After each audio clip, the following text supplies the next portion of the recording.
L'utilisation des militaires pour maintenir l'ordre, les dessous de l'éviction du préfet de police de Paris et la décision des sénateurs sur les poursuites judiciaires de l'affaire Benalla. C'est dans le numéro 25 du Petit Coup de Bourbon.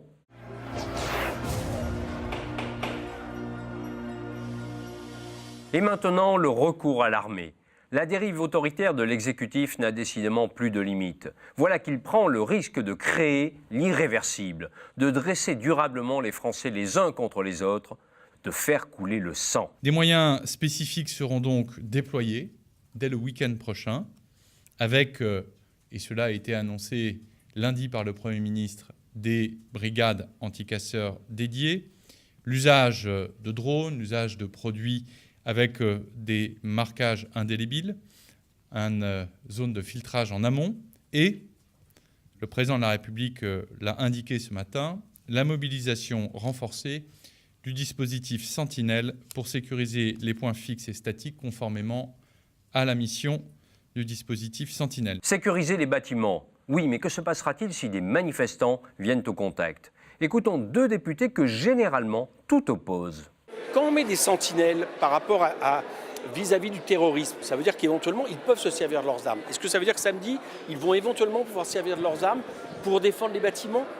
Bon, est-ce que ça veut dire que les Gilets jaunes sont considérés comme des terroristes? Est-ce que vous vous rendez compte du message qu'envoie le gouvernement? C'est des irresponsables. Les militaires ne sont pas faits pour maintenir l'ordre. Ils peuvent assurer la sécurité de bâtiments, bien sûr, mais quelle va être leur réaction si il y a des manifestants qui les approchent?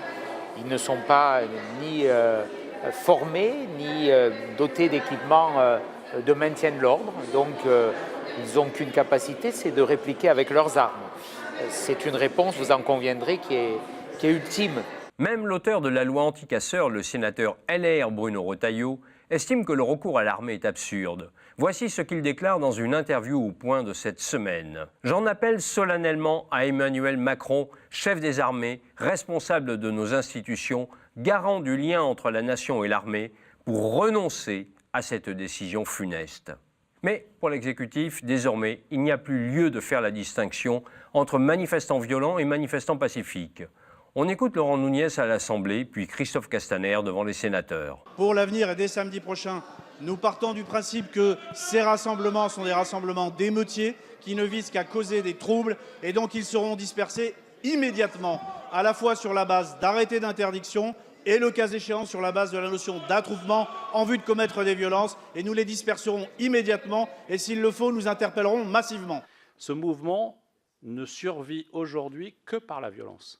Parce que sinon, il est effectivement réduit à quelques milliers de personnes qui manifestent, qui empêchent, qui bloquent, mais ça n'est plus aujourd'hui un mouvement social revendicatif. Il n'y a plus une revendication portée par ces 27 000 gilets jaunes qui manifestaient la semaine dernière. Dans cette nouvelle rhétorique, être présent sur les lieux d'une manifestation, c'est déjà être coupable. Écoutez cette tirade de Benjamin Griveaux. Quand vous venez, que vous applaudissez, que vous soutenez, que vous filmez, que vous souriez, que vous riez, que vous applaudissez à des violences, à des crimes, à des pillages, à des incendies, au fait qu'on frappe des policiers et qu'on veut le tuer, vous n'êtes plus un manifestant, vous êtes un émeutier. Voilà que regarder, rire, applaudir, prendre en photo deviennent des délits. Badauds, passez votre chemin. Car à tous, le Premier ministre promet du sang et des larmes. Je le dis, Monsieur le Président Legendre, et je le dis en connaissance de cause et en disant que ce choix est un choix fort. La volonté, non pas de garantir ou d'espérer garantir l'ordre public par des choix statiques, mais d'aller au contact et de faire en sorte que ces rassemblements ne puissent même pas se constituer. L'exécutif veut en finir avec la contestation sociale. Incapable de proposer une sortie politique ou institutionnelle à la crise des Gilets jaunes, il tente d'incarner le parti de l'ordre et criminalise ceux qui le contestent. Un jeu de posture peu crédible, comme s'est plu à le souligner le patron des députés LR, Christian Jacob. Je ne reviendrai pas sur le président de la République qui a choisi de passer son week-end au ski au moment où Paris brûlait. Ni sur les soirées animées de votre ministre de l'Intérieur. Vous comprendrez que les Français soient atterrés par tant de légèreté, d'insouciance et d'incompétence. Cible de toutes les critiques, Christophe Castaner est en sursis. On a l'impression que c'est de la faute de tout le monde, sauf de la faute du principal concerné. C'est-à-dire que c'est de la faute du préfet, c'est de la faute de l'opposition, c'est de la faute des Gilets jaunes, c'est de la faute des Français, c'est de la faute des Russes, c'est de la faute des Martiens. Et on ne peut pas à la fois s'afficher comme un fier à bras dans les salles de commandement pour dire c'est moi le patron, et puis lorsque ça tourne mal, dire non, c'est pas moi qui commandais. Le ministre n'a pas été digne de sa fonction et se défausse sur les responsables de la préfecture de police. C'est très lâche. Monsieur Castaner avait déjà été auditionné à la fin de l'année dernière, après les premières violences qui avaient été déjà considérables. Et ça devait être les dernières. Bon, samedi dernier, ça n'était pas le cas. Écoutez, moi je crois qu'il partira de toute façon. La démission qu'il pourrait demander aujourd'hui en réalité ne servira à rien, donc c'est pas la peine de perdre son temps et s'époumoner de façon stérile. On a dans les semaines à venir vraisemblablement un remaniement ministériel. Madame Loiseau partira vers la liste des européennes, d'autres pourraient partir vers la campagne des municipales à Paris, donc il y aura un remaniement vraisemblablement plus large que prévu. Écoutez, comme le fruit paraît mûr, il tombera sans doute. Il est l'homme des mauvais choix politiques, des mauvais choix du point de vue du maintien de la sécurité. Et il est l'homme surtout qui n'assume pas les choix.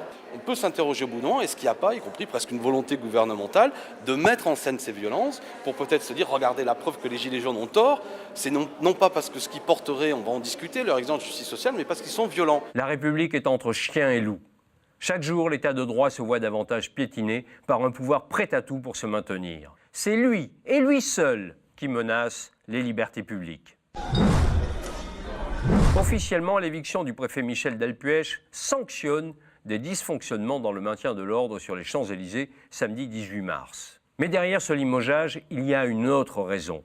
Entendu par les sénateurs de la commission d'enquête sur l'ancien garde du corps du président de la République, le préfet Delpuech avait dénoncé à plusieurs reprises les copinages malsains qui émaillaient cette affaire. Expression qui avait fortement déplu au sommet de l'État et qui avait définitivement scellé le sort du préfet.